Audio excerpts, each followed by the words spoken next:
আমরা দেখছি খুব সূক্ষ্ম কৌশলে ডিজিটালের মাধ্যমে শিশু এবং নারীদেরকে নির্যাতনের শিকার হতে হচ্ছে। কখনো আপনার সাইবার বুলিং এর শিকার হতে হচ্ছে, অনলাইন গ্রুমিং শিকার হতে হচ্ছে, চাইল্ড পর্নোগ্রাফির মতো ভয়ঙ্কর অপরাধ গুণে গুণে বেড়ে যাচ্ছে, ধীরে ধীরে বেড়ে যাচ্ছে। এই যে শিশুরা এখন চার দেয়ালের মধ্যেও নিরাপদ নয়, এই জিনিসটা আপনারা উপলব্ধি করতে পারছেন যে সাইবারের মাধ্যমে, তথ্য প্রযুক্তির মাধ্যমে, স্মার্ট ডিজিটালের মাধ্যমে যে আমরা নির্যাতনের শিকার হচ্ছি।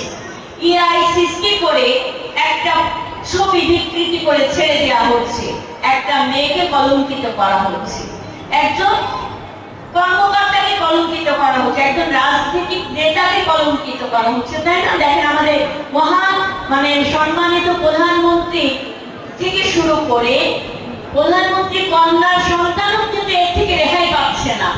তো এই ব্যাপারে সরকার উদ্যোগ গ্রহণ করছে, এই ব্যাপারে আইন নতুন করে প্রণয়ন হবে, এই বাজেট সেশনের মধ্যে সরকার ব্যবস্থা গ্রহণ করছে।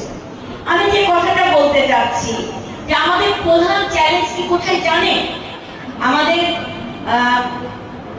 তামান্না আপা খুব সুন্দর করে বলেছেন, আমাদের আইন আছে, অনেক আইন আছে, কিন্তু তার যথাযথ প্রয়োগ নাই। আমাদের সমস্যাটা কিন্তু এখানে। আমাদের নারী ও শিশু নির্যাতন দমন আইন আছে, শিশু আইন আছে 2013, এবং জাতীয় শিশু নীতি আছে, খুব কাগজে কলমে খুব সুন্দর আছে, কিন্তু যথাযথ প্রয়োগ আমরা দেখছি না।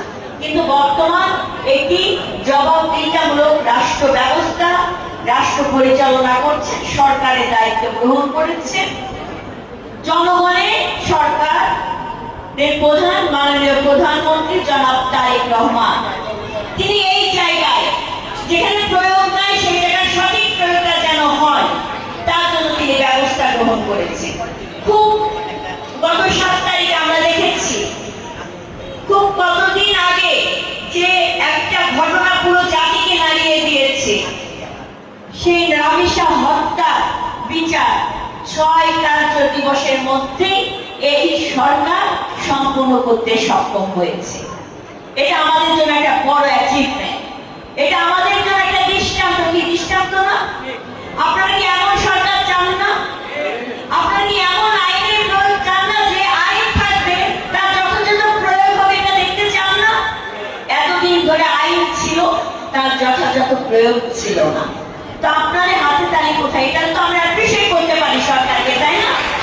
এই জায়গাগুলো আমাদেরকে অ্যাপ্রিশিয়েট করতে হবে, এই জায়গাগুলো আমাদেরকে তুলে ধরতে হবে।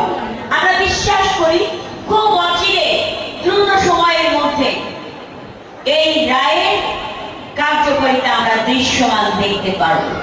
সেখানে অপরাধী সোহেল এবং তার সহযোগী স্ত্রী দুজনই সর্বোচ্চ সাজা পেয়েছে, মৃত্যুদণ্ড, এবং সেখানে যেন কোনো গাফলতি না থাকে, আইনের কোনো ফাঁক দিয়ে অপরাধী যেন পার পেয়ে যেতে না পারে, তার জন্য এই অপরাধীর বিরুদ্ধে কোনো আইনজীবী দাঁড়াতে চায় নাই।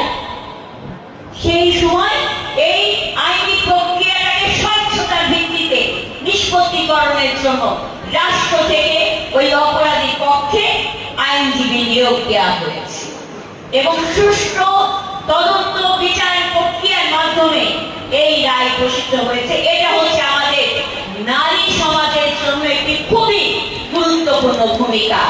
এই রায়ের মাধ্যমে আগামী দিনে এই ধরনের পৈশাচিক নির্যাতনের অন্ত থাকবে, তাদেরকে আইনের আওতায় নিয়ে আসা হবে। দেখেন আমাদের সংস্কৃতি নীরবতা এবং সামাজিক লজ্জা, লোকে কি বলবে, এটা একটা ভয়ঙ্কর ব্যাধিতে আমরা ভুগছি। আমরা দেখেন পরিসংখ্যান গুলো অনুযায়ী 2024-এ দেখা গিয়েছে যে সংখ্যক নারীরা নির্যাতন নিপীড়নের শিকার হচ্ছে তার সংখ্যা অনেক, কিন্তু সবচেয়ে বড় আতঙ্কের জায়গা কি জানেন? তার ম্যাক্সিমাম মহিলারা তারা বলতে পারে না যে সে নির্যাতন কোনো না কোনো শারীরিক, মানসিক কিংবা যৌন সহিংসতার শিকার হচ্ছে, সে বলতে পারে না। এই যে তারা কথা বলতে পারছে না, তারা কিভাবে সঠিক বিচারটি পাবে বলেন তো? তাই না? তারা তো সঠিক বিচার পাবে না,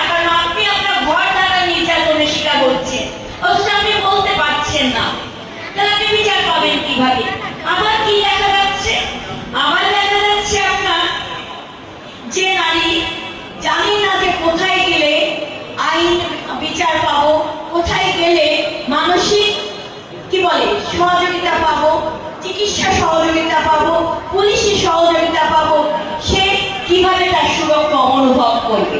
আমার এখানে অনেক বক্তারা, প্রশাসনিক বক্তারা অনেক বক্তব্য রেখেছে, যেমন 999-এর কথা আমাদের একজন কর্মকর্তা বলেছেন, 999-এ আপনারা ফোন দিবেন, তাৎক্ষণিকভাবে আমরা আইনি সহায়তা আপনার তার দোরগোড়ায় পৌঁছে দেওয়ার জন্য আমরা প্রস্তুত আছি বলেছেন, তাই না? কিন্তু দেখেন, আমরা কি জানি 109-এর কথা? আপনারা কে জানেন 109-এর কথা? হাত উঁচু করেন তো। আমরা কেউ দেখেন, এই হলে প্রায় 250-300 মানুষ, তার মধ্যে 109-এর কথা হয়তো 10-12 জন হাত তুলেছে। 109 হচ্ছে নারী ও শিশু নির্যাতন প্রতিরোধ জাতীয় হেল্পলাইন। এটা আপনারা নোট ডাউন করে রাখেন। এই 109-এর মাধ্যমে কোন নারী বা শিশু যদি নির্যাতন, বাল্যবিবাহ, যৌন হয়রানি, পারিবারিক সহিংসতা বা অন্য কোনো ঝুঁকির মুখে পড়ে, তাহলে এই 109 নম্বরে ফোন করে সহায়তা চাইতে পারে। অনেক সময় একটি ফোন কলে একটি বাল্য বিবাহ থামাতে পারে, একজন নির্যাতিত নারী নিরাপদ জায়গায় পৌঁছে দিতে পারে, অথবা একটি পরিবারের আইনি বা প্রশাসনিক সহায়তা পথ দেখাতে পারে। আমি আমার উপজেলা সম্মানিত প্রশাসককে বলবো, এই 1009 প্রত্যেকটি দপ্তরে আপনারা বড় করে ফলো করে দিয়ে যান, এটা প্রচার করেন। আপনার অফিসে এসে একজন ভুক্তভোগী কখনোই আপনার দরজায় এসে কড়া নাড়াতে পারবে না, কারণ যখন তার সাথে এই ঘটনা ঘটছে, সে তখন কোথায় যাবে, কোন পথে পড়াই পেয়েছে, নিরাপদ বোধ করবে, সেটা তার মাথায় তখন কাজ করে। তাই এই 109 আপনারা তাৎক্ষণিকভাবে ফোন দেবেন। আপনি পরিবার দ্বারা যদি নির্যাতনের শিকার হন, এই নাম্বারে ফোন করে আপনি সকল সমস্যার কথা বলবেন। সরকারের এই ব্যাপারে যথাযথ ব্যবস্থা গ্রহণ করবেন। আমরা কি জানি, একটি ব্যবস্থা করুন যাতে এক ছাদের নিচে সব ধরনের সেবা আমরা পাই। সেটা কি কি সেবা আমরা চাই? সেটা আমরা চাই যে সেখানে এক ছাদের নিচে আমরা যেন হাসপাতালের চিকিৎসা, আইনি সহায়তা, পুলিশের কাছে পুলিশি সহায়তা